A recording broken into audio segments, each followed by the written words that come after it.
बच्चे, तो आज हम लोग अपना जो नया चैप्टर है ये चालू कर रहे हैं। इसका नाम है डुअल नेचर ऑफ रेडिएशन।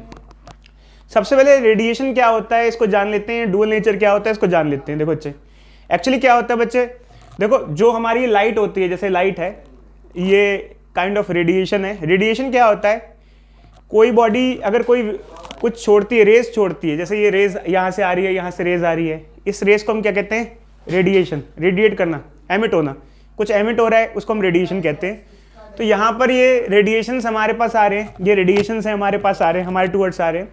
तो रेडिएशन की अगर हम बात करें तो रेडिएशन कितने कितने टाइप्स के होते हैं। देखो बच्चे, रेडिएशन के बारे में आपने शायद 11th क्लास में पढ़ा होगा, अलग अलग टाइप के होते हैं, और ईएम वेव वगैरह में भी हम पढ़ते हैं। खैर हमने ईएम वेव चैप्टर भी स्किप किया है, तो मैं बता देता हूँ बच्चे एक्चुअली क्या होता है। मेनली जो टाइप्स ऑफ रेडिएशन होते हैं वो होते हैं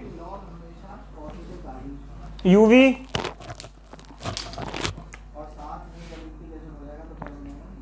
visible, UV visible, infrared,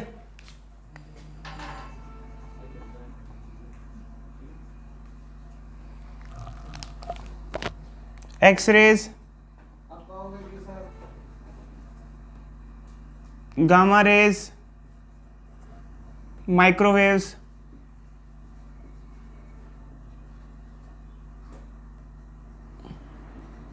radio waves. ये डिफरेंट डिफरेंट टाइप्स के रेडिएशंस होते हैं जो हम देखते हैं रियल लाइफ में। तो देखो अच्छे, ऑल दो रेडिएशन के बारे में जो ज़्यादा डिटेल में डिस्कशन होता है वो ईएम वेव के चैप्टर में होता है। बट खैर ये जो वेव्स हैं ये कुछ हमारी लाइफ से एसोसिएटेड हैं कई हद तक, तो हम इसके बारे में बता देते हैं। अच्छा, आपने इनमें से सभी का नाम कुछ ना कुछ सुना ही होगा। तो कोई बच्चा बताएगा आपने, मैं अगर हम बात करें रेडियो वेव का नाम कहाँ सुना है, किस काम में आती है रेडियो वेव्स।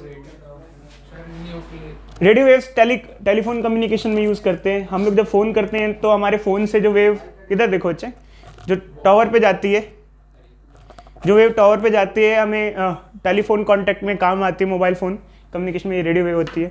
माइक्रोवेव कहाँ यूज़ करते हैं, माइक्रोवेव ओवन में यूज़ करते हैं। इंफ्रारेड रेडिएशन हम यूज़ करते हैं, जो हमारे बटन्स होते हैं, IR ब्लास्टर जो होता है रिमोट्स में यूज़ करते हैं। विजिबल हमारी डेली लाइफ में यूज़ होता है। यूवी रेज, सन की हार्मफुल रेज आती है हमारी तरफ जिससे ओजोन हमको बचाती है। और यूवी रेज प्योरीफायर पे भी, कैंट आरओ नाम सुना आपने, एडवर्टाइज कैंट आरओ प्योरीफायर जो जम्स को किल करे यूवी रेज से। तो यूवी रेज अगर हम पानी से पास कराएंगे तो जम्स क्या हो जाएंगे, उसमें किल हो जाएंगे। सुना है बच्चे, इमाम अली की एड आती है कैंट आरओ, हाँ ठीक है। एक्स रेज भाई ऑब्वियस सी बात है, कभी बोन्स में फ्रैक्चर होता है तो एक्स रेज यूज़ करते हैं। ये गामा रेज, अब एक्चुअली क्या है गामा रेज, तो एक्चुअली गामा रेज खैर हम कम ही यूज़ करते हैं अपनी डेली लाइफ में, काफ़ी हार्मफुल होती है, ये तो बहुत खतरनाक होती है। तो ये जो वेव्स हैं जितनी भी ये जो हमारे पास होती हैं, इनके बारे में हम डिस्कशन अपने ईएम वेव के चैप्टर में करेंगे, मोस्ट मेनली इलेक्ट्रोमैग्नेटिक वेव में। बट खैर ये अभी क्यों पढ़ रहे हैं, एक्चुअली क्या बच्चे जानना बहुत ज़रूरी है, चाहे आप कोई चैप्टर पढ़ो या ना पढ़ो, ये वेव्स हमारी डेली लाइफ में है। अब इनमें फ़र्क क्या होता है, आखिर क्या डिफरेंट होता है। देखो बच्चे, सारी की सारी वेव्स है, फ़र्क ये होता है सबकी फ्रीक्वेंसीज क्या होती हैं, फ्रीक्वेंसी और वेवलेंथ क्या होती है, अलग अलग होती है। फ्रीक्वेंसी वेवलेंथ क्या होता है, देखो बच्चे, वेवलेंथ मतलब वेव की लंबाई, वेवलेंथ क्या होता है, वेव की लंबाई। देखो बच्चे एक्चुअली क्या होता है, तो देखो जब हम लोग अपनी 9th क्लास में थे तो हम वेलोसिटी ऑफ वेव पढ़ते थे। क्या पढ़ते थे, वेलोसिटी ऑफ वेव, ठीक है, वेलोसिटी ऑफ वेव पढ़ते थे। तो वेलोसिटी क्या होता है, आमतौर पे वेलोसिटी होता है डिस्टेंस बाय टाइम। क्या होता है बच्चों, डिस्टेंस बाय टाइम।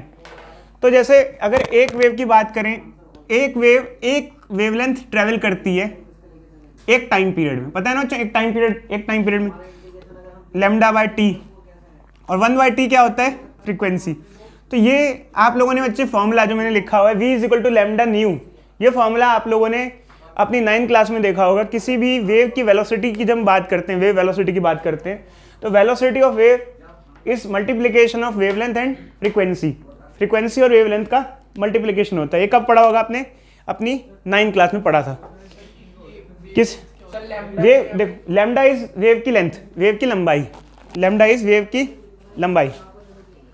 देखो ये एक वेव है, इसकी जो लेंथ होती है इसे कहते हैं वेवलेंथ। और फ्रीक्वेंसी क्या होता है, नंबर ऑफ वेव्स पर सेकंड, एक सेकंड में कितनी वेव्स है, समझ में आ रहा है बच्चों। तो एक्चुअल में क्या होता है बच्चों, ये जो टॉपिक था ये थोड़ा सा जो फ्रीक्वेंसी या वेवलेंथ का है, ये 9th क्लास में वेव्स में पढ़ते हैं बच्चे। तो अभी ये क्यों पढ़ रहे हैं, ऑब्वियसली बात है क्योंकि हम यहाँ पर अलग अलग वेव्स यूज़ कर रहे हैं। तो इन वेव्स में फ़र्क क्या होता है, एक्चुअली क्या होता है, इन वेव की सब वेव की फ्रीक्वेंसी और वेवलेंथ अलग अलग होती है। एक्चुअली क्या है, ये जितनी भी सारी वेव्स हैं इनको हम EM वेव्स कहते हैं, इलेक्ट्रोमैग्नेटिक वेव्स कहते हैं ओवरऑल। और ऐसा ऑब्जर्व किया गया है बच्चों, सभी की जो स्पीड होती है वो सेम होती है, ऐसा ऑब्जर्व्ड है। सभी की स्पीड क्या होती है, सेम होती है। सभी की स्पीड क्या होती है, सेम। उसे कहते हैं स्पीड ऑफ लाइट। क्या कहते हैं, स्पीड ऑफ लाइट, C। क्या कहते हैं, स्पीड ऑफ लाइट, C। देखो बच्चे, अब कई बार बच्चे कहते हैं सर स्पीड ऑफ लाइट तो विजिबल लाइट की स्पीड होती है, इंफ्रारेड भी क्या उसी स्पीड से चलती है, माइक्रोवेव भी उसी स्पीड से चलती है।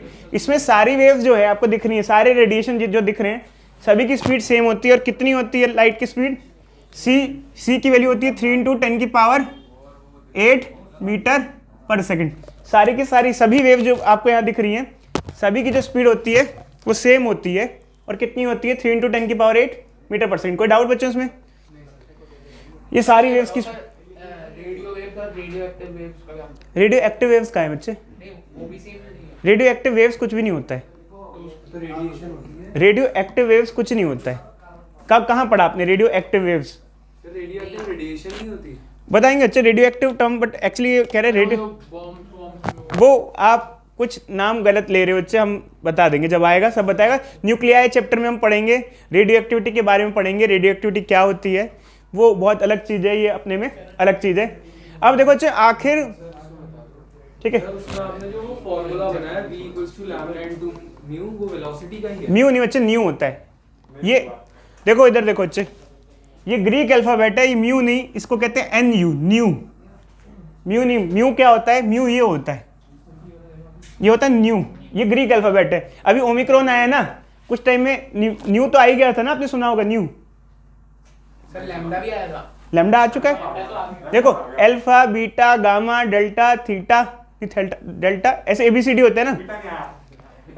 हाँ, शी सर फाई कब आया, फाई सब आता जाएगा अच्छे धीरे धीरे, कापा भी आएगा, ओमेगा भी आ जाएगा और टाउ भी आ जाएगा। टाउ शायद आ गया था, क्या, ओमेगा आया नहीं था बीच में, ओमेगा आ गया, ओमिक्रॉन अभी आते रहेंगे अच्छे धीरे धीरे करके।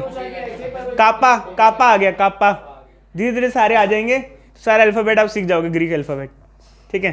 तो ये न्यू है, न्यू, सर कोरोना आदि पे सिखा के जाएगा, न्यू, ठीक है। इधर देखो बच्चे, कोई डिस्कशन मत करो। तो न्यू होता है फ्रीक्वेंसी, ये होता है फ्रीक्वेंसी। सर कोरोना भी कोई ग्रीक अल्फाबेट है। चलो अच्छे इधर देखो, इधर देखो अच्छे, एक्चुअली क्या है कि ये सारे रेडिएशंस हैं। अब इन रेडिएशंस में फ़र्क क्या होता है भाई, इन सभी की स्पीड तो सेम है, सब सेम स्पीड से चल रहे हैं, तो फ़र्क किस चीज़ का, फ़र्क ये होता है कि सभी की वेवलेंथ और फ्रीक्वेंसी अलग अलग होती है। सभी की वेवलेंथ और फ्रीक्वेंसी अलग, स्पीड सबकी सेम होती है। देखो बच्चे यहाँ पर वेलोसिटी ऑफ वेव की जगह C आ जाएगा, क्योंकि सभी की स्पीड क्या हो जाती है यहाँ, C के बराबर हो जाती है। तो इन वेव्स के लिए फॉर्मूला क्या हो जाएगा, C = λ × न्यू। सारी की सारी वेव की स्पीड सबकी क्या होती है, सेम होती है। जिस स्पीड से रेडियो वेव चलेगी उसी स्पीड से माइक्रोवेव चलेगी, उसी स्पीड से इंफ्रारेड रे चलेगी, उसी स्पीड से सारी वेव की जो स्पीड होगी सबकी सेम होती है यहाँ पर। बट फर्क क्या होता है, सभी की फ्रीक्वेंसी और वेवलेंथ अलग अलग होता है। अच्छा बच्चा इधर देखना, अगर मान लो ये कांस्टेंट है और अगर न्यू ज़्यादा है तो फिर लैम्डा क्या होगा, कम होगा, क्योंकि ये चीज़ कांस्टेंट है मैथमेटिकली। अगर ये कांस्टेंट है, इधर देखो अच्छे बोर्ड पे, इधर देखो, अगर ये कांस्टेंट है, अगर ये ज़्यादा हुआ तो ये क्या होगा, कम होगा। तो इसका मतलब कि जो वेव ऐसी है जिसकी फ्रीक्वेंसी हाई है उसकी वेवलेंथ क्या होगी, कम होगी। जिसकी फ्रीक्वेंसी ज़्यादा है, जैसे यूँ फ्रीक्वेंसी ज़्यादा है तो उसकी वेव की लंबाई क्या हो जाएगी, कम हो जाएगी। देखो फ्रीक्वेंसी ज़्यादा है तो यहाँ पर सबसे हाई फ्रीक्वेंसी इसकी होती है। देखो हाईएस्ट, इसकी फ्रीक्वेंसी सबसे लोएस्ट होती है। तो वेवलेंथ का क्या फर्क पड़ेगा फिर, वेवलेंथ किसका ज़्यादा किसका कम होगा, सर रेडियो वेव कोई सबसे ज्यादा होगी वेवलेंथ। इसकी फ्रीक्वेंसी कम है तो इसकी वेव की लंबाई ज़्यादा होगी और इसकी वेव की लंबाई सबसे कम होगी। अब ठीक है, मतलब हमें समझ में आ गया। देखो सबसे ज़्यादा फ्रीक्वेंसी इसकी है, उससे कम इसकी है, उससे कम इसकी है, उससे कम इसकी है, उससे कम इसकी है, उससे कम इसकी है, सबसे कम इसकी है। सबसे बड़ी वेवलेंथ इसकी है, उससे कम वेवलेंथ इसकी है। अब एक्चुअली क्या है कि फिर हम इनको डिफरेंशिएट किस बेसिस पे करते हैं, मतलब ऐसा क्यों कि हमने अलग अलग नाम दिए हुए हैं इनको। देखो जो नाम इसलिए दिए हुए हैं कि फ्रीक्वेंसी और वेवलेंथ अलग होने से इनके बिहेवियर अलग हो जाते हैं। फ्रीक्वेंसी और वेवलेंथ अलग होने से इनके बिहेवियर अलग हो जाते हैं, इनकी एनर्जी अलग अलग हो जाती है। इधर देखो, इनकी स्पीड तो सेम होती है बट एनर्जी इनकी क्या होती है, अलग अलग होती है। अब आप कहोगे सर किसी भी वेव की एनर्जी का क्या फॉर्मूला होता है, कोई फॉर्मूला होता है एनर्जी का? बिल्कुल, ये जो वेव्स होती हैं इनकी एक एनर्जी का फॉर्मूला होता है। कहाँ से आया कैसे आया कोई मतलब नहीं है, बट फॉर्मूला होता है E is equal to H nu. E is equal to H nu. यहाँ H क्या होता है, न्यू क्या होता है बताते हैं। E क्या हुआ बच्चे, एनर्जी ऑफ वेव। E क्या हुआ, एनर्जी ऑफ रेडिएशन। H हुआ प्लैंक्स कांस्टेंट। क्या हुआ, प्लैंक्स कांस्टेंट। कोई कांस्टेंट होता है बच्चे। न्यू क्या होता है, फ्रीक्वेंसी। अब बता सकते हो इनमें से सबसे ज्यादा फ्रीक्वेंसी किसकी होती है, तो सबसे ज्यादा हाई एनर्जी वेव कौन सी होंगी? सबसे हाई एनर्जी सबसे हाई फ्रीक्वेंसी गामा की होती है। सबसे खतरनाक वेव्स जो होती हैं गामा रेज होती हैं। और सबसे लेस खतरनाक कौन सी होगी, रेडियो वेव। तो सब रेडियो वेव सबसे कम खतरनाक है। लोग ढिंडोरा पीटते हैं, रेडियो वेव से पक्षी मर रहे हैं, रोबोट 2 बना दी, पता नहीं क्या क्या मूवी बना दी। कुछ नहीं होता बच्चे, जो मोबाइल फोन के रेडियो वेव्स होती हैं उससे कुछ भी असर नहीं होता। बहुत बिल्कुल हार्मफुल नहीं होती, बिल्कुल भी हार्मफुल नहीं होती, कोई इसका इम्पैक्ट नहीं है। हार्मफुल रेडिएशन नीचे वाले ये 3, यूवी, एक्सरे और गामा रे, जो विजिबल से ज़्यादा एनर्जी कैरी करते हैं। हम लोग विजिबल लाइट तक सह सकते हैं आसानी से। विजिबल लाइट तक तो हम सही रहे हैं ना। ये लाइट आ रही है, इस लाइट से हमें कुछ हो रहा है क्या? नहीं हो रहा। सन से लाइट आ रही है, बट हमारे अरे हमें ये 3 ज़्यादा खतरनाक, क्योंकि देखो एक्सेस यूज करें तो भी नहीं पड़ेगा। नहीं, इतना कुछ नहीं पड़ता यार। देखो सबसे कम एनर्जी इसकी होती है। इधर देखो बच्चे, सबसे कम डाल दो बच्चे, आप डाल दो हाथ, घुस जाओ माइक्रोवेव ओवन के अंदर। अभी बताएंगे बच्चे, रुक जाओ। सबसे कम एनर्जी इसकी होती है, उससे ज़्यादा एनर्जी इसकी होती है, उससे ज़्यादा एनर्जी इसकी होती है, उससे ज़्यादा एनर्जी इसकी होती है। तो विजिबल की एनर्जी रेडियो वेव से ज़्यादा हुई, तो विजिबल रे ज़्यादा खतरनाक हुई ना रेडियो से। तो हम तो विजिबल रे में बैठे हुए हैं, हमें कुछ होता है विजिबल से। ये देखो लाइट आ रही है, कुछ हो रहा है, नहीं हो रहा। सन से लाइट आ रही है, कुछ हो रहा है। तो ज़्यादा हार्मफुल रेज कौन सी होती हैं, नीचे ये वाली होती हैं। जैसे मान लो यूवी रेज है भाई, हाई एनर्जी हो गई, उससे क्या हो सकता है, कैंसर हो सकता है। एक्सरे से कैंसर हो सकता है। अब आप लोग बच्चे, मैंने कहा यहाँ पे एक्सरे से कैंसर हो सकता है, बच्चे कहते हैं सर एक्सरे क्यों करवाते हैं डॉक्टर? सच में बच्चे ज़्यादा एक्सरे नहीं करवाना चाहिए, ज़्यादा टेस्ट नहीं करवानी चाहिए।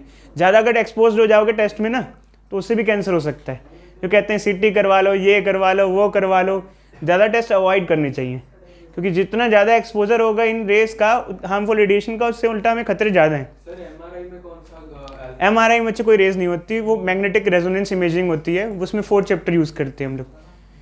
ठीक है, सबका अलग अलग कॉन्सेप्ट होता है। अल्ट्रासाउंड में साउंड वेव्स यूज़ करते हैं, उसमें रेडियो वेव यूज़ नहीं करते।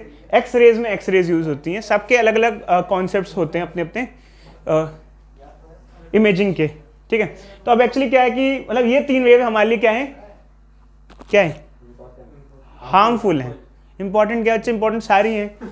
अच्छा अब देखो बच्चे, हरी का एक क्वेश्चन था सर, माइक्रोवेव से हमारी बॉडी पे क्या फ़र्क पड़ता है, माइक्रोवेव या इंफ्रारेड रेडिएशन से क्या फ़र्क पड़ता है।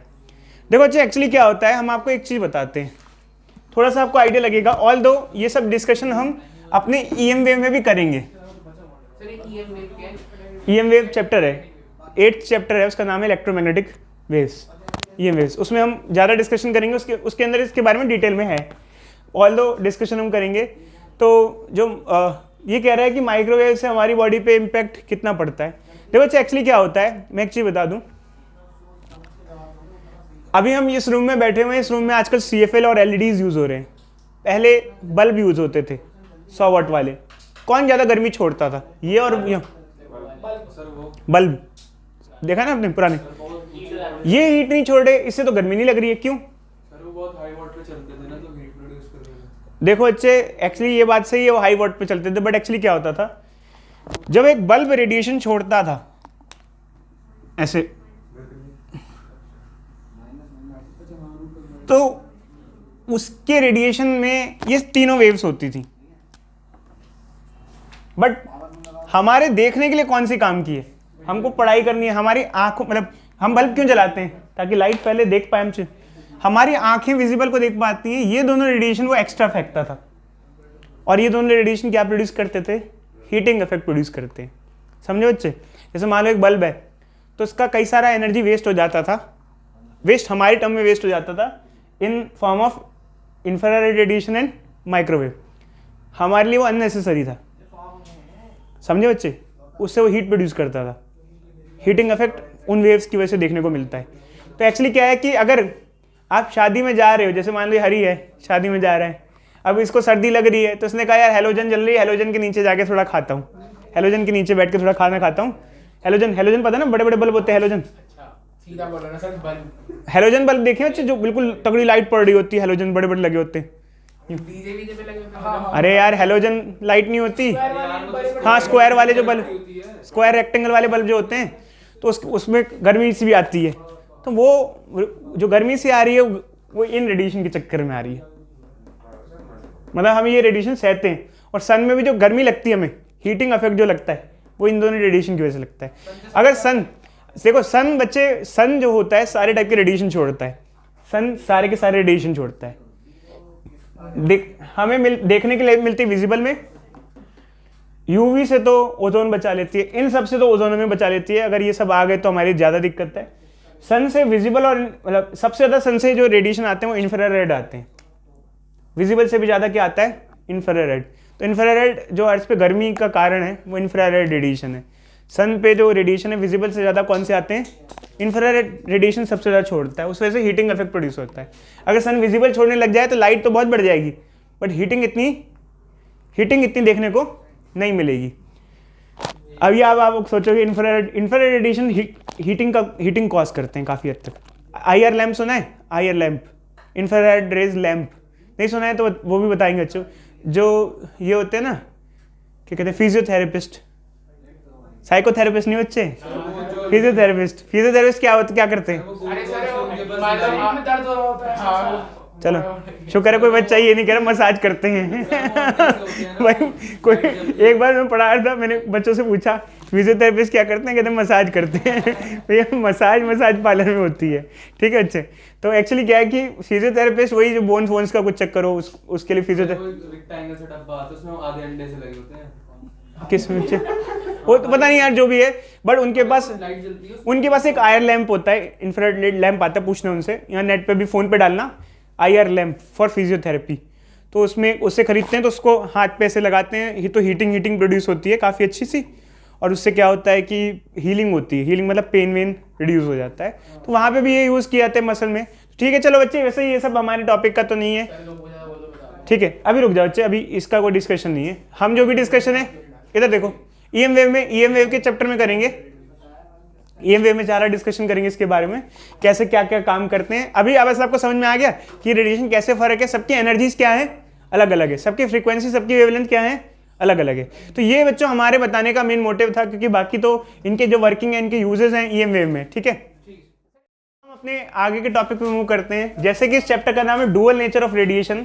तो इससे मतलब क्या है, इधर देखो अच्छा, अभी हमने आपको बताया कि अलग अलग टाइप के रेडिएशंस होते हैं। जैसे लाइट वाइट है, रेडिएशंस हैं ये सब।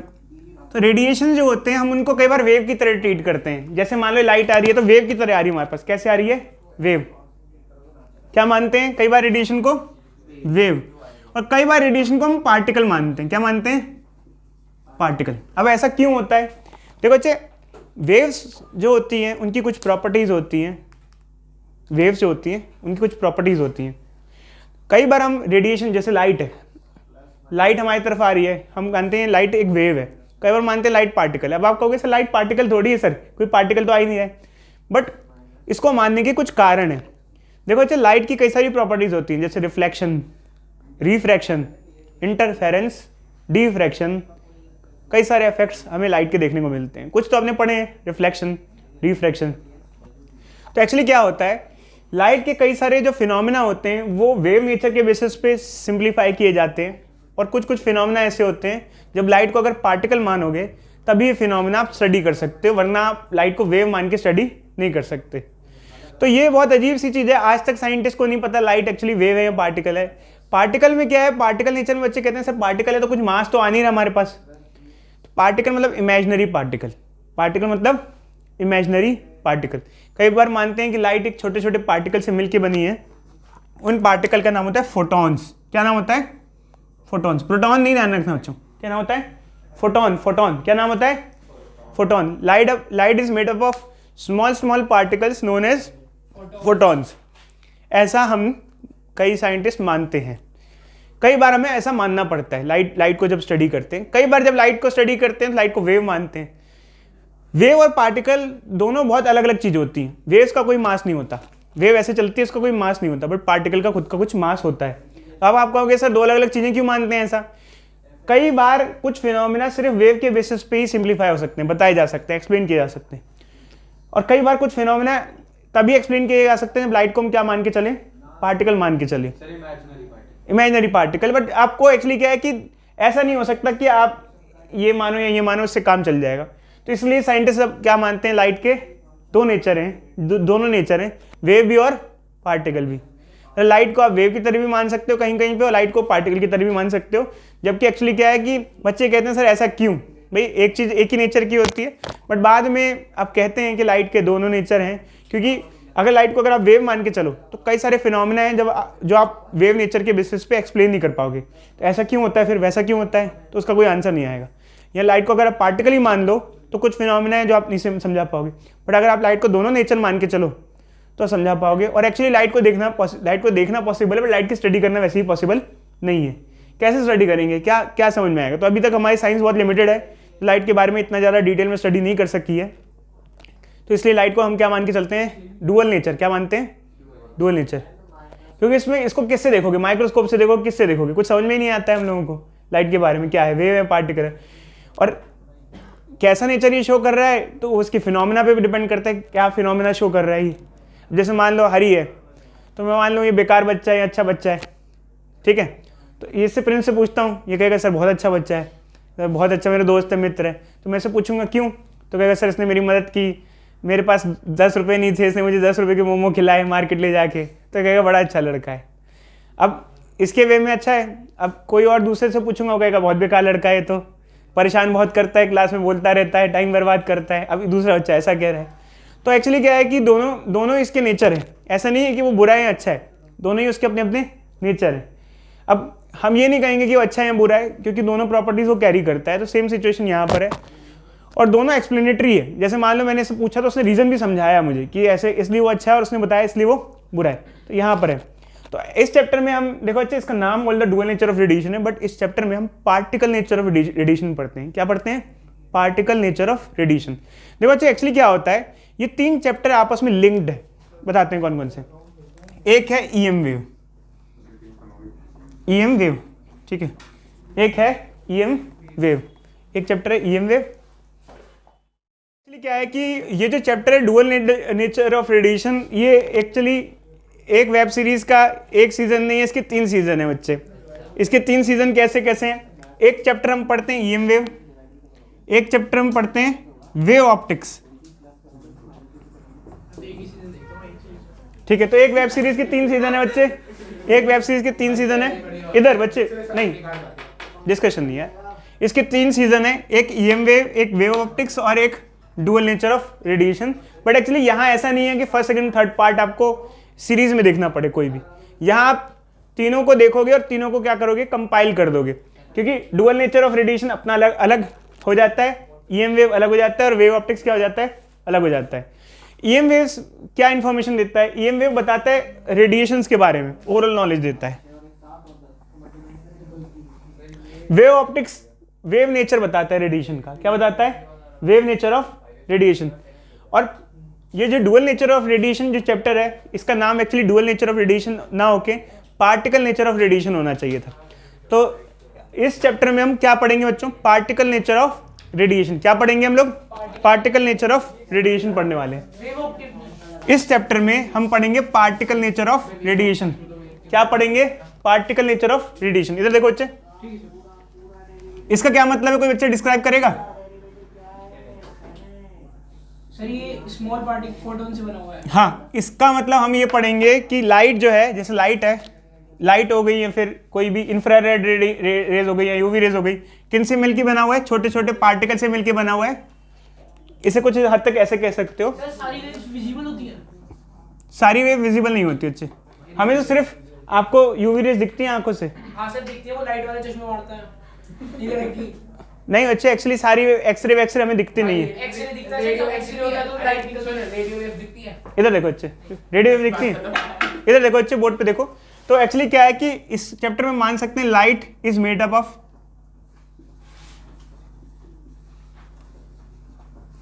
स्मॉल पार्टिकल्स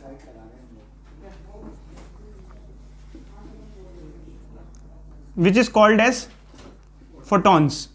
लाइट मान लो या कोई और भी मान लो, लाइट ये एक्स रेज, गामा रेज, सब छोटे छोटे पार्टिकल से मिलके बनी हुई होती हैं, इनको हम कहते हैं फोटोन। मतलब पार्टिकल मान के चलेंगे रेडी। जैसे अभी हम इस रूम में बैठे हैं, यहाँ से लाइट आ रही है, लाइट मतलब कि छोटे छोटे पार्टिकल्स आ रहे हैं, छोटे छोटे पार्टिकल्स आ रहे हैं, समझो बच्चे? कोई डाउट? कोई डाउट? No sir. ठीक है, तो ये हम कंसिडर करके चलेंगे। ये हमारा चैप्टर है ये, ठीक है बच्चों? तो इस चैप्टर में भी देखो बच्चे, इधर देखो, इस चैप्टर में भी हम पार्टिकल नेचर ऑफ रेडिएशन जैसे मानते हैं। तो अब सबसे पहले चीज ये आती है कि लाइट को हम पार्टिकल क्यों मानते हैं? भाई ऐसा क्या मजबूरी हो गई? क्योंकि लाइट हमको दिख रहा है, पार्टिकल तो कुछ है नहीं। क्या कोई छोटी छोटी चीजें हमारे पास आ रही हैं? इससे कुछ नहीं दिख रहा भाई आते हुए। कोई छोटी छोटी चीजें हमारे चीज कॉपी पे आ रही हूँ, गिर रही हूँ, कुछ दिख रही है? नहीं। सर इंफ्रारेड और वो सब नहीं पढ़ना हमें? देखो अच्छे, सबको हम पार्टिकल मान के चलते हैं। इंफ्रारेड रेडिएशन भी पार्टिकल से बने हैं, एक्सरे भी पार्टिकल से मिलके बने हैं, सभी क्या किससे बने हुए हैं? पार्टिकल। क्या आपको कुछ पार्टिकल आते हुए दिख रहे हैं क्या? यहाँ से नहीं दिख रहे, बट फिर भी हमको मानना पड़ता है। क्यों मानना पड़ता है?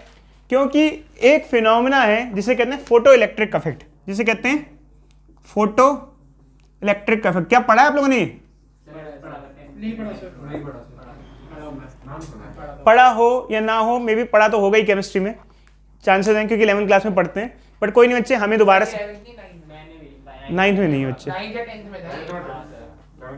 कोई नहीं बच्चे, कोविड में ऐसा हो जाता है कि 9 का 10 लगने लग जाता है, 10th का 11 लगने लग जाता है, कुछ भी लगने लग जाता है। इधर देखो, तो फोटो इलेक्ट्रिक इफेक्ट एक फिनोमेना होता है बच्चे, जिस फिनोमेना को स्टडी करने के चक्कर में हमें लाइट को पार्टिकल मानना पड़ता है। क्यों? क्योंकि जब हम लाइट को वेव मान करके चलते हैं तो ये फिनोमेना हम कभी भी समझ नहीं सकते, क्योंकि अगर लाइट को वेव मान के चलते हैं तो ये फिनोमेना गलत साबित होने लग जाता है, साबित ही नहीं किया जा सकता इससे।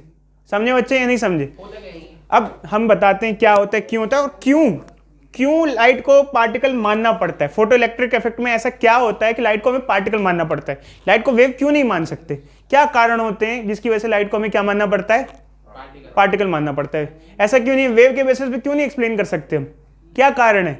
वेव मान करके एक्सप्लेन ही नहीं हो पाता है। पार्टिकल मानोगे तभी आप उसको एक्सप्लेन कर पाओगे, किस कारणों की वजह से। इसके लिए हमें क्या पढ़ना पड़ेगा? Photo electric effect. तो हम अब आपको सबसे पहले क्या पढ़ाएंगे? फिनोमेना फोटो इलेक्ट्रिक इफेक्ट या फोटो इलेक्ट्रिक इफेक्ट। चालू करें बच्चों फोटो इलेक्ट्रिक इफेक्ट? ठीक है, चालू करते हैं। अब हम फोटो इलेक्ट्रिक इफेक्ट चालू कर रहे हैं। तो फोटो इलेक्ट्रिक इफेक्ट क्या होता है, इस फिनोमेना को स्टार्ट करने के साथ साथ हम एक टर्म डिफाइन करते हैं, इसे कहते हैं इलेक्ट्रॉन एमिशन। इलेक्ट्रॉन एमिशन क्या होता है बच्चे? कोई मान लो मेटल प्लेट है, कोई हमारे पास कैसी है, क्या है? मेटल प्लेट है। तो अगर मेटल प्लेट से किसी भी तरीके से इलेक्ट्रॉन अगर बाहर आ जाए, बाहर लाया जाए खींच करके, या कुछ भी हुआ जाए, इसे कहते हैं इलेक्ट्रॉन एमिशन। क्या कहते हैं इसे बच्चे? इलेक्ट्रॉन का एमिशन। ये एक इंग्लिश टर्म है, कोई दिक्कत तो नहीं बच्चे, इंग्लिश की टर्म है इलेक्ट्रॉन एमिशन। इलेक्ट्रॉन का एमिशन मतलब इलेक्ट्रॉन का बाहर आना। अब हम इलेक्ट्रॉन एमिशन करते क्यों है, हमारे किस काम आता है और किस लिए करते हैं और कैसे कैसे कर सकते हैं इलेक्ट्रॉन को मेटल प्लेट से बाहर निकालने। देखो बच्चे एक चीज का ध्यान रखना, एक मेटल प्लेट है, उसके अंदर इलेक्ट्रॉन फ्री होते हैं। पता है आपको? बताया फ्री इलेक्ट्रॉन्स क्या होते हैं? इधर उधर घूम रहे होते हैं इजिली। अगर वो फ्री इलेक्ट्रॉन मेटल प्लेट से बाहर आ जाए उसे कहते हैं इलेक्ट्रॉन एमिशन। किसी भी मेटल प्लेट से इलेक्ट्रॉन किस तरीके से बाहर निकाला जा सकता है? अगर उसको कुछ एनर्जी दी जाए, उसको खींचा जाए तो बाहर निकल सकते हैं। अगर हमें किसी मेटल प्लेट से इलेक्ट्रॉन निकालने हैं तो हमारे पास 3 मेथड्स होते हैं जिससे हम लोग मेटल प्लेट से इलेक्ट्रॉन निकाल सकते हैं। तो एक होता है थर्मोनिक एमिशन,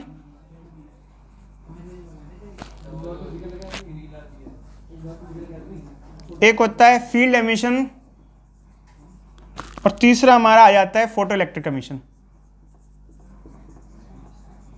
अगर किसी मेटल प्लेट से इलेक्ट्रॉन निकालने हो, थर्मोनिक एमिशन मतलब गर्म करके निकालना, गर्म करो, हीट दो, इलेक्ट्रॉन छोड़ के भाग जाए, मतलब मेटल प्लेट छोड़ के भाग जाए, इतनी एनर्जी गेन कर ले कि मेटल प्लेट से निकल आए, तो हीट करके निकालना। ये हमारे किसी काम का नहीं है, क्योंकि इस चैप्टर में हमें थर्मोनिक एमिशन नहीं पढ़ना। फिर दूसरा होता है फील्ड एमिशन, इलेक्ट्रिक फील्ड लगा दो, सामने पॉजिटिव शीट ला के रख दो, उसके प्यार अट्रैक्शन के चक्कर में वो बाहर आ जाएगा। ठीक है बच्चे? अरे बच्चे, अट्रैक्शन मतलब उससे प्यार करता है ना। देखो, electron negative charge attracts towards positive charge. अरे बच्चे, आप लोग समझो ना यार, आप लोग समझते नहीं। ठीक है, इसके अट्रैक्शन के चक्कर में वो बाहर आ जाएगा, इसे कहते हैं फील्ड एमिशन। ठीक है, ये भी हमें नहीं पढ़ना। तो हमें पढ़ना है क्या? Photo electric emission. अब ये क्या होता है? देखो बच्चे, कई बार ये फिनोमेना देखा गया है कि कोई एक मेटल प्लेट है, जब कोई एक मेटल प्लेट रेडिएशन के अंदर रखी जाए, रेडिएशन में रखी जाए, तो रेडिएशंस इस पे फॉल करते हैं, और रेडिएशन के फॉल के चक्कर में इलेक्ट्रॉन बाहर निकलता है। इस फिनोमेना को कहते हैं फोटो इलेक्ट्रिक एमिशन। मैं फिर से डिफाइन कर रहा हूँ बच्चों। अगर किसी मेटल प्लेट को, जैसे मान लो मेटल प्लेट है, मेटल की प्लेट है, कोई भी मेटल मान लो, कोई एग्जाम्पल मान लो, इसको मान लो मैंने एक्सरेज में रखा हुआ है, ये एक्सरेज आ रही हैं, जब एक्सरेज पे फॉल कर रही है तो इलेक्ट्रॉन बाहर निकल रहा है। इस फिनोमेना को कहते हैं फोटो इलेक्ट्रिक एमिशन। तो इसको कैसे कह सकते हैं? मान लो ये रेडिएशन फॉल कर रहा है इस पे, when radiation falls on a plate there is emission of electron and this phenomena is known as photo electric emission. Although proper definition तो आपको बच्चों आपके नोट्स में मिल ही जाएगी। ठीक है, नोट्स भी जल्दी मिल जाएंगे। बट देखो एक्चुअली क्या होता है, इसकी प्रॉपर डेफिनेशन ये है, when EM wave of suitable frequencies illuminate a metal surface, electrons are emitted from metal surface and this phenomena is known as photoelectric emission। इसमें जो इलेक्ट्रॉन एमिट होते हैं इनको अलग से नाम दिया जाता है, उनको नाम दिया जाता है फोटो इलेक्ट्रॉन्स। क्या नाम दिया जाता है बच्चों? Photo electrons. इसका नाम फोटो इलेक्ट्रॉन्स क्यों होता है? क्योंकि फोटो इलेक्ट्रिक एमिशन के चक्कर में इलेक्ट्रॉन्स निकले, इसलिए इनका नाम रख दिया फोटो इलेक्ट्रॉन। एक्सरे डालो या कोई और भी रे डालो, एक्सरे, गामा रे, कोई भी हाई एनर्जी रे। कम लो एनर्जी वेव डालोगे तो नहीं होगा। अब ऐसा क्यों, वो भी हम डिस्कस करेंगे। कम एनर्जी वेव इतनी सफिशिएंटली पावरफुल नहीं होगी जो इलेक्ट्रॉन को बाहर निकाल पाएगी, वो बता रहे हैं बच्चे। फिलहाल मैंने एक एग्जांपल दिया, मान लो हमने कोई लो एनर्जी वाली वेव डाली, तो हो सकता है इलेक्ट्रॉन एमिशन ना हो, क्योंकि सफिशिएंट अमाउंट ऑफ एनर्जी चाहिए होती है इलेक्ट्रॉन को प्लेट से निकालने के लिए। अगर sufficient amount of energy electron को निकल रही है, प्लेट से मिल रही है, तो इलेक्ट्रॉन निकलेगा, वरना इलेक्ट्रॉन नहीं निकलेगा। तो इसलिए ये फिनोमेना होता है फोटो इलेक्ट्रिक एमिशन, और ये हर केस में देखने को नहीं मिलता है। Sufficient amount of energy electron को मिलनी चाहिए, तभी वो बाहर आएगा, वरना वो बाहर नहीं आएगा। तभी मैंने यहाँ एक्सरे लिया, क्योंकि एक्सरे काफ़ी एनर्जेटिक होता है। अगर मैं रेडियो वेव लेता तो शायद रेडियो वेव में एमिशन ना होता, क्योंकि रेडियो वेव की एनर्जी क्या होती है? बहुत कम होती है, इतनी सफिशिएंट नहीं हो पाती कई बार कि वो इलेक्ट्रॉन एमिशन कर पाए। एक्चुअली क्या है कि अब कई बार बच्चे कैसे कहते हैं कि सर आपने एक चीज़ बोली कि सफिशिएंट अमाउंट ऑफ एनर्जी की रेडिएशन होनी चाहिए। देखो बच्चे, इलेक्ट्रॉन एमिट होगा या नहीं होगा, ये सिर्फ रेडिएशन की एनर्जी पे डिपेंड नहीं करता है, ये दो फैक्टर पे डिपेंड करता है। एक तो ये जो रेडिएशन आ रहा है इसकी एनर्जी कितनी है, रेडिएशन की एनर्जी कितनी है। दूसरा, ये जो मटेरियल यूज़ किया है हमने, इसका वर्क फंक्शन कितना है, इसका वर्क फंक्शन कितना है। अब आप कहोगे सर वर्क फंक्शन कौन सी टर्म हो गई, क्या मतलब हुआ? देखो बच्चे, एक्चुअली क्या है कि दो चीज़ों पे डिपेंड करता है, दो चीज़ों पे डिपेंड करता है। एक तो अगर ये मटेरियल ऐसा है जिसका वर्क फंक्शन कम है, वर्क फंक्शन कम मतलब कितनी एनर्जी इलेक्ट्रॉन को उसके लिए उसमें चाहिए। कई मटेरियल ऐसे होते हैं जिनका वर्क फंक्शन कम होता है। Work function is amount of energy required, कितनी एनर्जी चाहिए इलेक्ट्रॉन को निकलने के लिए, उसको हम क्या कहते हैं? Work function. मान लो हर मटेरियल का वर्क फंक्शन अलग अलग होता है, कई मटेरियल का वर्क फंक्शन ज़्यादा होता है, कई का कम होता है। इधर देखो बच्चे, अब हम कहते हैं मान लो मटेरियल का वर्क फंक्शन है 2 इलेक्ट्रॉन वोल्ट। अब आप कहोगे सर इलेक्ट्रॉन वोल्ट कौन सी यूनिट है? देखो एनर्जी की यूनिट जूल होती है, सुनो बच्चे इधर देखो, बट एनर्जी की एक और यूनिट होती है जिसे कहते हैं इलेक्ट्रॉन वोल्ट। मैं अभी आपको बताऊंगा इसके बारे में डिटेल में कि एनर्जी की यूनिट इलेक्ट्रॉन वोल्ट भी होती है, बट फिलहाल मैं लिख रहा हूँ। ठीक है बच्चों, तो मान लो वर्क फंक्शन है 2 इलेक्ट्रॉन वोल्ट। इसका मतलब क्या है, कोई बच्चा बताएगा?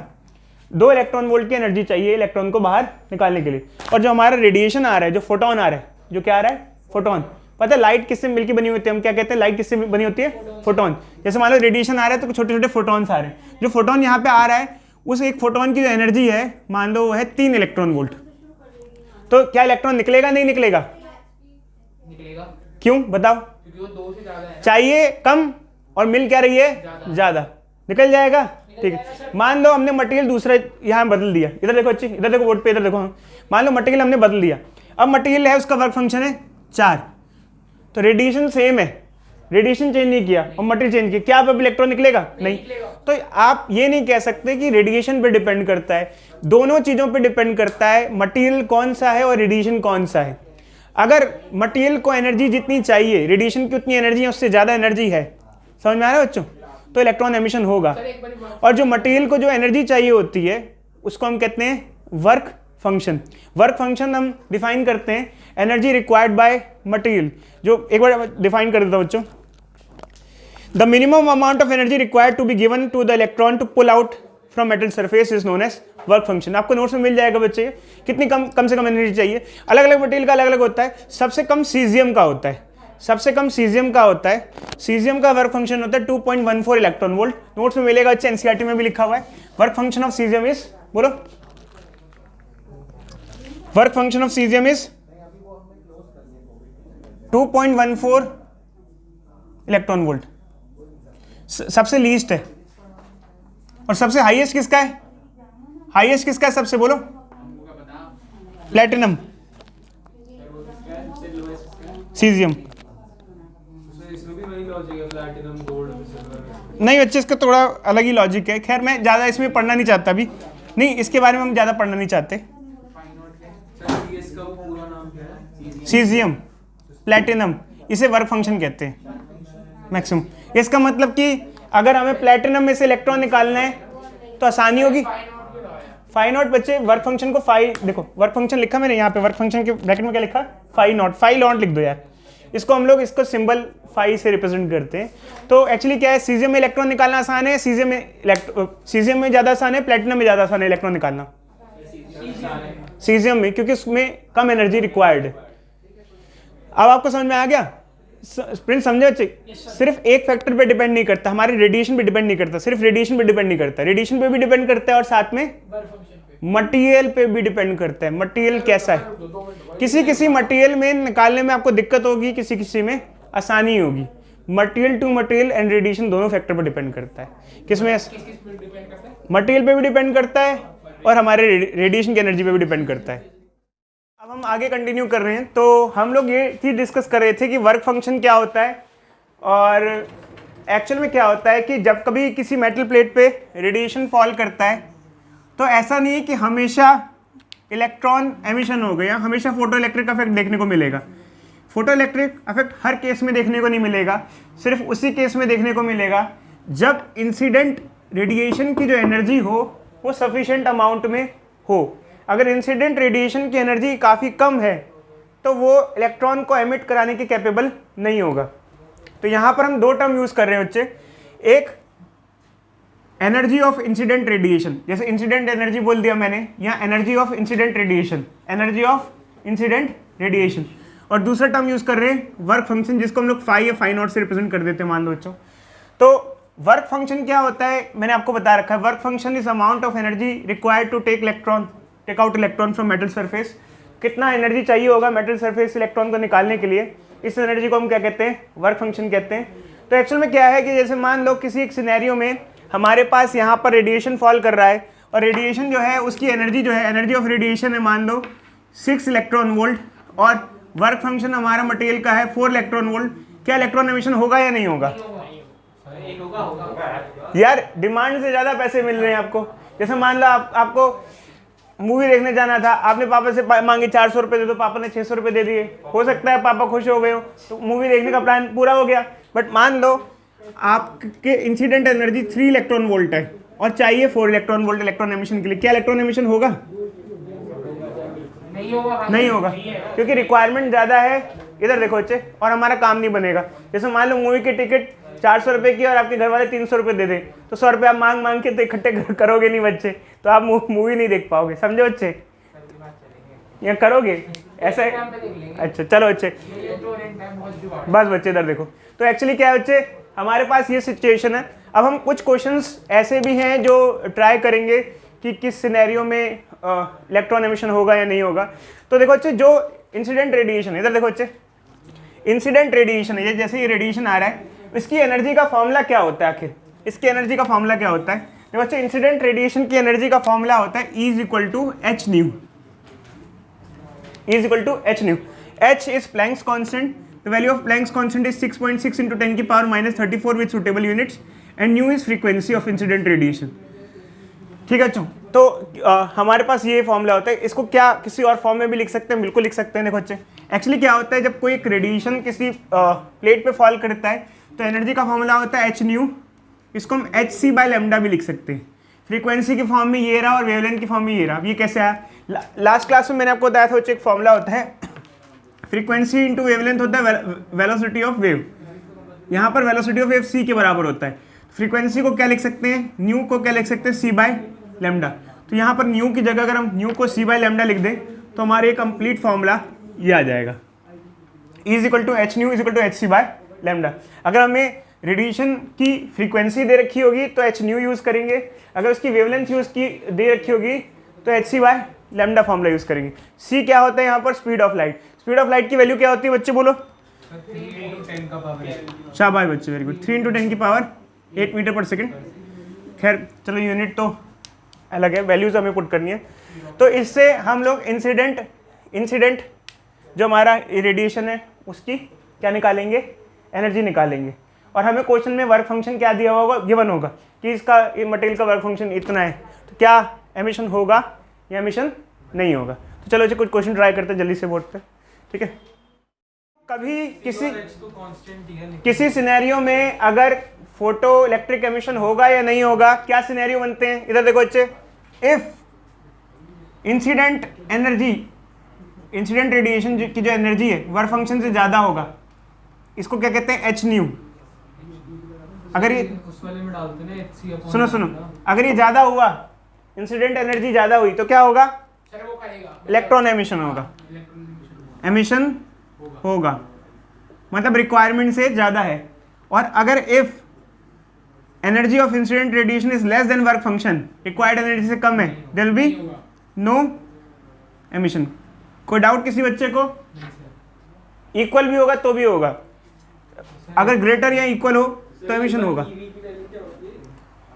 ठीक है बच्चे, आपको ईवी की वैल्यू, इलेक्ट्रॉन बाय वोल्ट की वैल्यू नहीं निकालनी है।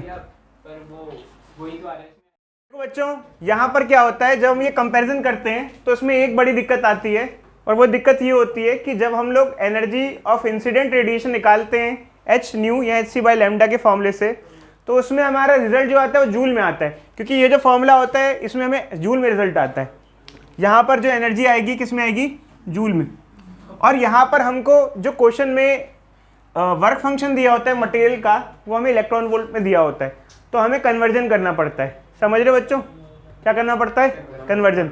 अब एक्चुअली क्या होगा, ये कन्वर्जन करना पड़ेगा, तो आप एक काम भी ये भी कर सकते हो कि आप एक शॉर्ट फॉर्म बना दो। शॉर्ट फॉर्म मतलब कि कुछ वैल्यूज पहले से याद कर लो, या फिर आप एग्जामिनेशन में भी कर सकते हो। खैर, तो अभी हमारे को एक क्वेश्चन दे रखा है प्रीवियस ईयर का, और प्रीवियस ईयर में ये क्वेश्चन ये दिया हुआ है कि हमारे पास दो मेटल प्लेट हैं, एक सोडियम है और एक मॉलिब्डेनम है, दो अलग अलग मेटल प्लेट्स हैं, दोनों के वर्क फंक्शन अलग अलग हैं। ये एक रेडिएशन है जिसकी वेवलेंथ इतनी है 3300 एंगस्ट्रॉम। जब ये रेडिएशन दोनों मेटल प्लेट पे फॉल करेगा तो किस में इलेक्ट्रॉन एमिशन होगा और किस में नहीं होगा, ये हमको निकालना है। तो सीधी सीधी बात है बच्चों, हमको ये जो इंसिडेंट रेडिएशन है इसकी एनर्जी निकालनी है। तो आमतौर पे एनर्जी का फॉर्मूला होता है एच न्यू, बट यहाँ यूज़ नहीं कर सकते क्योंकि यहाँ फ्रीक्वेंसी नहीं वेवलेंथ दी है। तो क्या यूज़ करेंगे? H C by lambda. H की वैल्यू क्या है? 6.6 इंटू 10 की पावर माइनस 34। सी कितना होता है? 3 इंटू 10 की पावर 8। वेवलेंथ कितनी है बच्चों? 3300 इंटू 10 एंगस्ट्रॉम है, तो एंगस्ट्रॉम होता है 10 की पावर माइनस 10। अब यहाँ पर आंसर आया तो सही, बट रिजल्ट जूल में आया। बट हमको जब कंपैरिजन करना है कि इंसिडेंट एनर्जी कितनी है और वर्क फंक्शन कितना है, तो जूल और इलेक्ट्रॉन वोल्ट को कंपेयर नहीं कर सकते। तो जूल को इलेक्ट्रॉन वोल्ट में कन्वर्ट करने ज़्यादा बेटर रहेगा। क्या होता है बच्चे? एक इलेक्ट्रॉन वोल्ट 1.6 इंटू 10 की पावर माइनस 19 जूल के बराबर होता है। तो एक जूल किसके बराबर होगा? नीचे ले आओगे। सर उसको बदल दो ना। 1 जूल, एक मिनट रुक जाओ बच्चे, जो आसान पड़ेगा मैं वो कर रहा हूँ मेरे हिसाब से, आपको जो बेटर लगे वो आप करो, आपकी सबकी श्रद्धा अपनी अपनी है बच्चे, ठीक है। तो ये हमारी वैल्यू आ जाएगी, तो मैं जूल की जगह यहाँ पर ये लिखूंगा, तो मैं यहाँ पे जूल हटा करके जूल की वैल्यू ये लिख दूंगा, क्या हो जाएगा,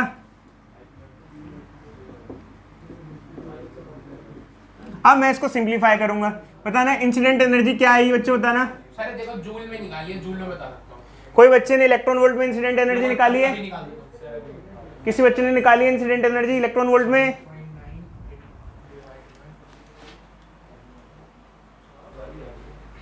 देखो बच्चों, देखो बच्चों, मैंने पूरा कर लिया। देखो बच्चे कितनी आई बच्चे, बताना। हरी 3.68। शाबाश बच्चे, 3.68 आई, जिसकी जो भी आ रही हो आसपास ऐसे ही आ जाएगी बच्चे, ठीक है, ट्राई किया। तो हमारी इंसिडेंट एनर्जी इतनी है बच्चे। अब हम एक काम करते हैं बच्चे, सबसे पहले हम लेते हैं सोडियम के केस को। सोडियम के केस में जरूरत कितनी है, रिक्वायरमेंट कितनी है कम से कम, थ्रेशोल्ड कितना है कम से कम 2.75, हमको कितनी मिल रही है 3.68। क्या इंसिडेंट एनर्जी वर्क फंक्शन से ज्यादा है या नहीं है? तो कौन सा केस सेटिस्फाई होगा, एमिशन होगा, इलेक्ट्रॉन एमिशन होगा। अब सेकंड केस की बात करें मॉलिब्डेनम की, मॉलिब्डेनम में क्या है, इंसिडेंट एनर्जी ज्यादा है कम है? इंसिडेंट एनर्जी है 3.68 और वर्क फंक्शन है 4.175। हमको रिक्वायरमेंट ज्यादा है और हम उतना दे नहीं पा रहे, तो इलेक्ट्रॉन एमिशन नहीं हो पाएगा, क्योंकि वर्क फंक्शन बड़ा हो गया इंसिडेंट एनर्जी से, तो एमिशन नहीं होगा। तो सोडियम एमिशन होगा और मॉलिब्डेनम में एमिशन नहीं होगा। कोई डाउट किसी को? ये जो फिगर वगैरह है ये आपको बुक में मिल जाएगी और नोट्स में भी मिल जाएगी, तो अभी बस ऊपर से देख लो क्या है। तो एक्चुअली क्या है, देखो बच्चे, जब हम लोग फोटो इलेक्ट्रिक इफेक्ट की एक्सपेरिमेंटल स्टडी करते हैं तो कैसा सेटअप बनाते हैं, ये सेटअप के बारे में है। देखो बच्चे एक्चुअली क्या है, ये हमारा एक सेटअप है, इसमें कुछ टर्म बताना ज़्यादा ज़रूरी है। ये है इवैक्यूएटेड ग्लास ट्यूब, यहाँ से रेडिएशन फॉल कर रहा है, ये मेटल प्लेट है बच्चों, ये मेटल प्लेट है हमारी, मेटल प्लेट है,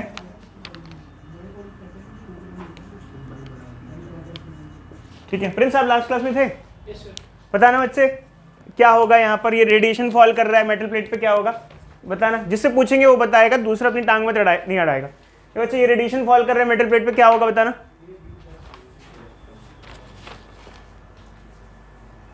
कुछ नहीं होगा बच्चे आपका, नहीं आपसे नहीं पूछा बच्चे, आप बताओ बच्चे क्या होगा।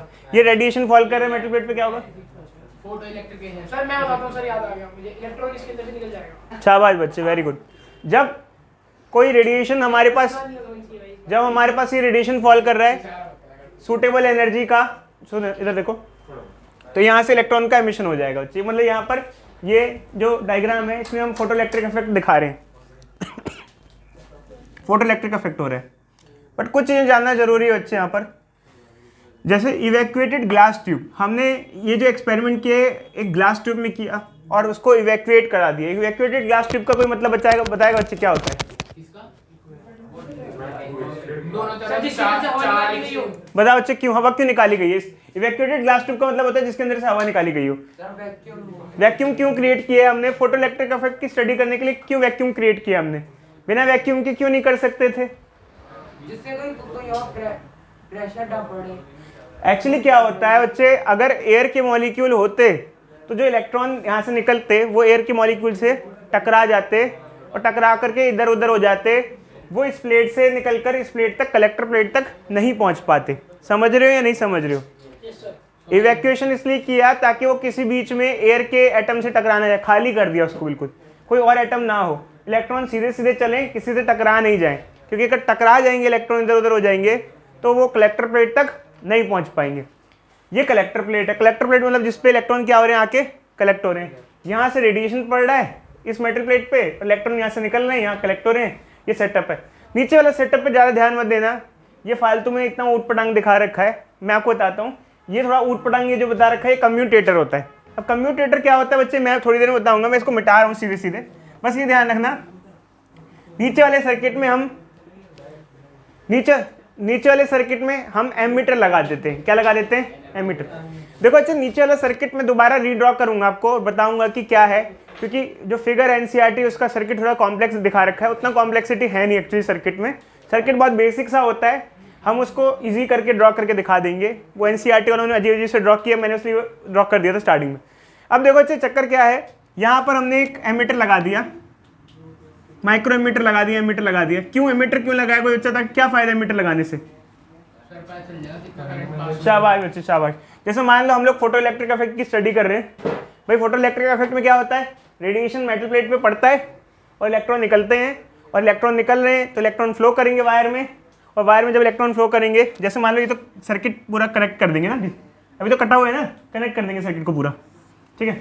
मान लो तो जैसे अब ये सर्किट कनेक्टेड है तो कितने इलेक्ट्रॉन फ्लो कर रहे हैं, कितना करंट फ्लो कर रहा है, हमें इसकी जानकारी कौन देता है? एमीटर देता है, ठीक है।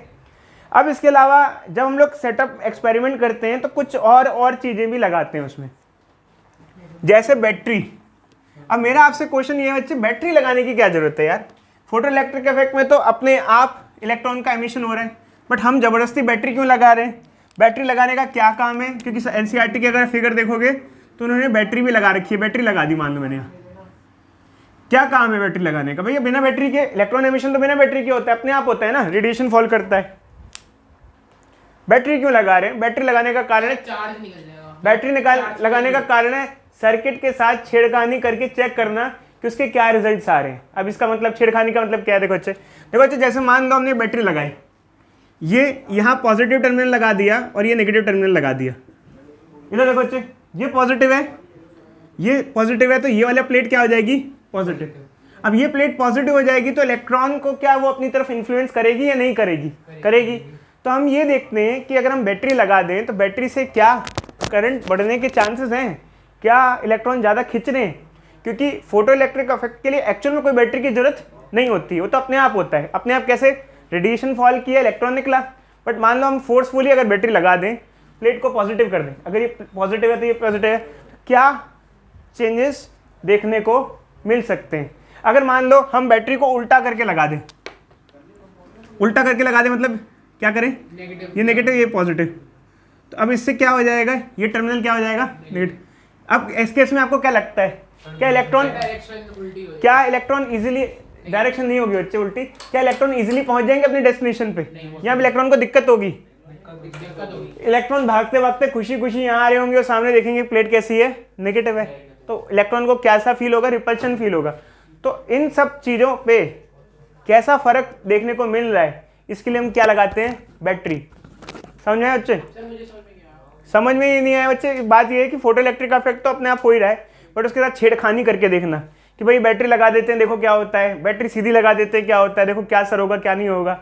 अब मान लो भाई फोटो इलेक्ट्रिक इफेक्ट में तो कुछ बैटरी की जरूरत ही नहीं होती, रेडिएशन फॉल करता है, करंट अपने आप प्रोड्यूस होता है। बट मान लो हम बैटरी लगा दें, हमने बैटरी लगा दी यहाँ, अब बैटरी लगा दी तो ये प्लेट क्या हो गई? नेगेटिव।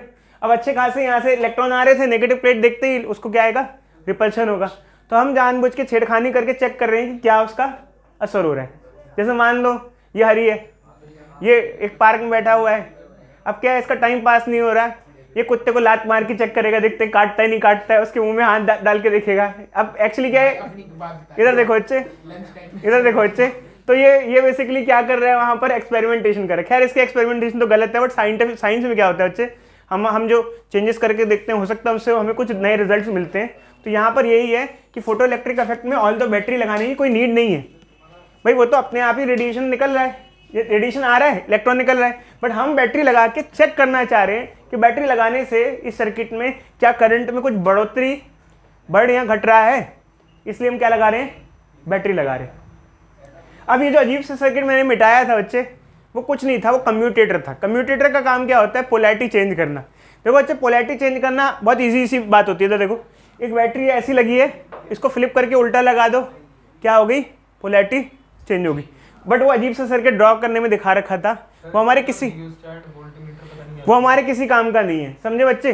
भाई हमारे किसी काम का नहीं, हमारे काम का क्या है? देखो हमारे काम का क्या है, ये बैटरी है, इसको उल्टा लगा दिया तो पोलैरिटी क्या हो गई? चेंज हो गई। इसे कहते हैं कम्यूटेटर। क्या कहते हैं? कम्यूटेटर। कम्यूटेटर एक डिवाइस होता है जो पोलैरिटी चेंज कर सकता है। क्या कर सकता है? पोलैरिटी। अब उसके लिए हम ऊट पटांग क्यों लगाए? मैं तो भाई मेरा काम है, अगर मुझे पोलैरिटी चेंज करनी है मैं इसको उल्टूंगा, उलट करके लगा दूंगा, पोलैरिटी क्या हो जाएगी? चेंज हो जाएगी। समझे या नहीं समझे? कम्यूटेटर का साइन क्या है? अभी ये पूरा कम्यूटेटर है। हम फोटो इलेक्ट्रिक इफेक्ट पूरा भी पढ़ेंगे बच्चों, उसमें यही सब है कि हम चेंजेस करके देखेंगे किस किस तरीके से क्या क्या असर देखने को मिल रहे हैं। तो ये सेटअप है, अभी हम आपको बताएंगे कैसे कैसे पोलैरिटी पे क्या क्या फर्क पड़ रहा है। समझ रहे बच्चों? कोई डाउट तो नहीं है? क्या फोटो इलेक्ट्रिक इफेक्ट के सेटअप में बैटरी लगाने की ऑल्दो कोई नीड होती है? नहीं, वो तो बिना बैटरी के भी फोटो इलेक्ट्रिक इफेक्ट होता है, बट बैटरी लगा के हम क्या करते हैं? चेक करते हैं कि क्या असर हो रहा है। मजे नहीं लेते बच्चे, चेक करते हैं। ठीक है, आगे देखो। ठीक है, इधर देखो। फोटो इलेक्ट्रिक इफेक्ट जब हम पढ़ते हैं तो हमने यहाँ पर दो चीज़ें तो पढ़ी ली कि एक तो इंसिडेंट रेडिएशन की एनर्जी क्या होती है, दूसरा वर्क फंक्शन क्या होता है। जैसे मान लो एक मटेरियल है तो हमने आपको बता ही दिया कि रेडिएशन फॉल कर रहा है, इलेक्ट्रॉन का एमिशन हो रहा है। वो तभी हो सकता है जब इंसिडेंट रेडिएशन की एनर्जी वर्क फंक्शन से ज़्यादा हो। Work function minimum amount of energy जो इलेक्ट्रॉन को चाहिए होती है। ठीक है, थोड़ी सी कहानी बच्चे और भी देखते हैं, 2-3 टर्म और भी जानना जरूरी है। एक टर्म होती है थ्रेशोल्ड फ्रीक्वेंसी। देखो बच्चे एक्चुअली क्या होता है, जैसे वर्क फंक्शन होता है वैसे थ्रेशोल्ड फ्रीक्वेंसी होती है। जो वर्क फंक्शन होता है वो एनर्जी की टर्म्स में होता है। किसकी टर्म्स में होता है? एनर्जी। मतलब कम से कम इतनी एनर्जी चाहिए ही चाहिए इलेक्ट्रॉन एमिशन के लिए। इधर देखो, जैसे मान लो कोई एक सब्सटेंस है, उसका वर्क फंक्शन है, तो वर्क फंक्शन जो हम डिफाइन करते हैं वो इलेक्ट्रॉन वोल्ट की फॉर्म में डिफाइन करते हैं। एक टर्म और डिफाइन करते हैं जिसे कहते हैं थ्रेशोल्ड फ्रीक्वेंसी, वो फ्रीक्वेंसी के टर्म में होता है। देखो अच्छा, जैसे मान लो हमारे पास मेटल प्लेट है, कोई एक मेटल प्लेट है, तो स्टार्टिंग में मैंने इस पर एक रेडिएशन फॉल कराया जिसकी एनर्जी काफ़ी कम थी, मतलब उस E=h², इसका कुछ वर्क फंक्शन है जैसे मान लो। तो एक ऐसा मैंने रेडिएशन फॉल कराया जिसकी फ्रीक्वेंसी कम थी। ऑब्वियस सी बात है, अगर उस रेडिएशन की फ्रीक्वेंसी कम थी तो उसकी एनर्जी भी क्या होगी? कम होगी। और एनर्जी भी कम होगी तो अगर वर्क फंक्शन इससे ज़्यादा साबित हुआ तो इलेक्ट्रॉन एमिशन नहीं होगा। मान लो मेरे पास एक ऐसा सोर्स है, वैसे पॉसिबल नहीं है, जिसकी मैं फ्रीक्वेंसी चेंज कर सकूं। क्या कर सकूं? फ्रीक्वेंसी चेंज कर सकूं। मैंने एक मेटल प्लेट लिया, मेरा सोर्स है, मैं धीरे धीरे उसकी फ्रीक्वेंसी क्या कर रहा हूं? बढ़ा रहा हूं। पहले फ्रीक्वेंसी बहुत कम थी, अगर पहले फ्रीक्वेंसी बहुत कम थी तो इलेक्ट्रॉन एमिशन नहीं हो पा रहा था। क्यों नहीं हो पा रहा? मान लो क्योंकि अगर फ्रीक्वेंसी कम है तो इंसिडेंट रे की एनर्जी कम है, और अगर इंसिडेंट रे की एनर्जी वर्क फंक्शन से कम पड़ जाती है तो इलेक्ट्रॉन एमिशन नहीं होगा। फिर मैं कहा यार ये तो इलेक्ट्रॉन एमिशन हो नहीं रहा, अब मैं क्या करूँगा बताओ? मैं अगर मान लो मैं सोर्स की फ्रीक्वेंसी चेंज कर सकता हूँ, तो मैंने सोर्स की फ्रीक्वेंसी बढ़ाई, अब मैं फ्रीक्वेंसी क्या कर रहा हूँ? बढ़ाता जा रहा हूँ। मान लो अभी भी नहीं हो रहा, अभी भी नहीं हो रहा, क्योंकि अगर फ्रीक्वेंसी एक लिमिट से कम रहेगी तो उतनी एनर्जी मिल ही नहीं पाएगी, और उतनी एनर्जी नहीं मिल पाएगी तो इसको इक्वल नहीं हो पाएगा। बढ़ाते बढ़ाते मैं एक ऐसी लिमिट पे आ गया जब इलेक्ट्रॉन एमिशन जस्ट चालू हो गया, मतलब करते करते करते आ गया। जैसे मान लो मैं फ्रीक्वेंसी बढ़ा रहा हूँ, लेटेस्ट टेक, जैसे मान लो मैंने एग्जांपल लेते 50 हर्ट्ज 60 हर्ट्ज ऐसे करके 50 मेगाहर्ट्ज 60 70 80 करते करते आया, और फिर उस कम पे तो हो नहीं रहा था, क्योंकि अगर कम रहेगी फ्रीक्वेंसी तो एनर्जी हमारे पास सफिशिएंट होगी नहीं। मान लो बढ़ाते बढ़ाते मैं एक वैल्यू आ गया 200, जैसे कोई 200 वैल्यू पे आ गया, और यूनिट सुटेबल यूनिट, उस पर इलेक्ट्रॉन एमिशन चालू हो गया। तो 200 मतलब वो जो वैल्यू होगी वो कम से कम उतनी फ्रीक्वेंसी की रेडिएशन हमको चाहिए होगा, उससे कम फ्रीक्वेंसी पे काम नहीं चलेगा, उस पे काम चल जाएगा या उससे ज़्यादा पे काम चल जाएगा। समझ में आया बच्चे? जैसे मान लो हमको पैसे चाहिए, हमें कुछ काम है, मुझे 500 रुपये चाहिए, 500 से कम पे मेरा काम नहीं चलेगा, 500 या उससे ज़्यादा पे चलेगा। तो जितनी मिनिमम फ्रीक्वेंसी चाहिए होती है इलेक्ट्रॉन एमिशन के लिए, मिनिमम फ्रीक्वेंसी जो चाहिए होती है, मिनिमम फ्रीक्वेंसी जो चाहिए होती है इलेक्ट्रॉन एमिशन के लिए, उसे कहते हैं थ्रेशोल्ड फ्रीक्वेंसी। क्या कहते हैं बच्चों? थ्रेशोल्ड। और जितनी मिनिमम एनर्जी चाहिए होती है उसे क्या कहते हैं? उसे कहते हैं वर्क फंक्शन। क्या कहते हैं? Work function. जो मिनिमम एनर्जी चाहिए होती है इलेक्ट्रॉन एमिशन के लिए उसे कहते हैं वर्क फंक्शन। जो मिनिमम फ्रीक्वेंसी चाहिए होती है उसे कहते हैं थ्रेशोल्ड फ्रीक्वेंसी। अगर इंसिडेंट रेडिएशन की फ्रीक्वेंसी थ्रेशोल्ड फ्रीक्वेंसी से कम है तो उसकी एनर्जी वर्क फंक्शन से कम होगी। अगर उसकी फ्रीक्वेंसी इंसिडेंट रेडिएशन की फ्रीक्वेंसी थ्रेशोल्ड से ज़्यादा है तो उसकी जो इंसिडेंट एनर्जी होगी वो वर्क फंक्शन से ज़्यादा होगी। समझे बच्चे? मैं फिर से रिपीट करता हूँ बच्चे। जैसे मान लो हमने ये एक चीज़ लिखी थी, हमने एमिशन या नहीं एमिशन की बात की थी। देखो एमिशन कब होता है? जब एनर्जी इक्वल या ज़्यादा हो। किससे? वर्क फंक्शन से। सर मतलब जब इक्वल होगी तभी हमारे मिनिमम फ्रीक्वेंसी निकलेगी। देखो बच्चे, अगर हमारी इंसिडेंट एनर्जी वर्क फंक्शन से इक्वल या ज़्यादा होगी तभी एमिशन होगा। उसी केस में क्या होगा? एमिशन होगा। और उस केस में हम ये भी कह सकते हैं कि जो हमारी फ्रीक्वेंसी है, इंसिडेंट फ्रीक्वेंसी, वो थ्रेशोल्ड से बराबर या थ्रेशोल्ड से ज़्यादा होनी चाहिए। थ्रेशोल्ड फ्रीक्वेंसी को मैं न्यू नॉट से रिप्रेजेंट कर रहा हूँ। अगर हमारी इंसिडेंट फ्रीक्वेंसी, देखो एक्चुअली क्या होता है, अगर हमारी इंसिडेंट फ्रीक्वेंसी थ्रेशोल्ड के बराबर या उससे ज़्यादा है तभी इलेक्ट्रॉन एमिशन हो पाएगा, वरना इलेक्ट्रॉन एमिशन नहीं हो पाएगा। जैसे मान लो बच्चे एक एग्जांपल लेते हैं, इधर देखो बच्चे एक एग्जांपल लेते हैं। जैसे अभी हमने क्वेश्चन किया, उसमें हमने आपको वर्क फंक्शन दिया, समझ रहे हो बच्चों? मान लो मैं आपको कह सकता था ये एक सब्सटेंस, एक मटेरियल, ये एक मटेरियल है, इसकी थ्रेशोल्ड फ्रीक्वेंसी, ये इसकी थ्रेशोल्ड फ्रीक्वेंसी है 1000 मेगाहर्ट्ज। इसका क्या मतलब है, कोई बच्चा बताएगा? सर मतलब इसको कम से कम इतनी है वो तो चाहिए। इस पे अगर कोई भी रेडिएशन फॉल कर रहा है इससे कम फ्रीक्वेंसी का हुआ तो इतनी एनर्जी नहीं हो पाएगी जो वर्क फंक्शन जितनी एनर्जी को दे पाए। क्योंकि अगर कोई नहीं बच्चे, यूनिट छोड़ो, अभी यूनिट छोड़ो, मैं बता रहा हूँ। मान लो अगर थ्रेशोल्ड फ्रीक्वेंसी से कम फ्रीक्वेंसी देते हो तो उतनी एनर्जी होगी ही नहीं रेडिएशन में जो इलेक्ट्रॉन को निकाल सके। क्योंकि अगर फ्रीक्वेंसी कम हुई थ्रेशोल्ड से तो उतनी एनर्जी क्रिएट ही नहीं हो पाएगी। तो अगर आप इस मेटल प्लेट को इस फ्रीक्वेंसी या इससे ज़्यादा फ्रीक्वेंसी दोगे तो ही इलेक्ट्रॉन एमिशन पॉसिबल हो पाएगा। बस सीधी बात है। फ्रीक्वेंसी के टर्म्स में अगर बोला जाए तो थ्रेशोल्ड फ्रीक्वेंसी है, एनर्जी के टर्म में बोला जाए तो वर्क फंक्शन है, एनर्जी के टर्म में बोला जाए तो वर्क फंक्शन। तो देखो अच्छा एक्चुअली क्या होता है, इधर देखो इन दोनों के बीच में एक रिलेशन होता है, phi naught is equal to H nu not.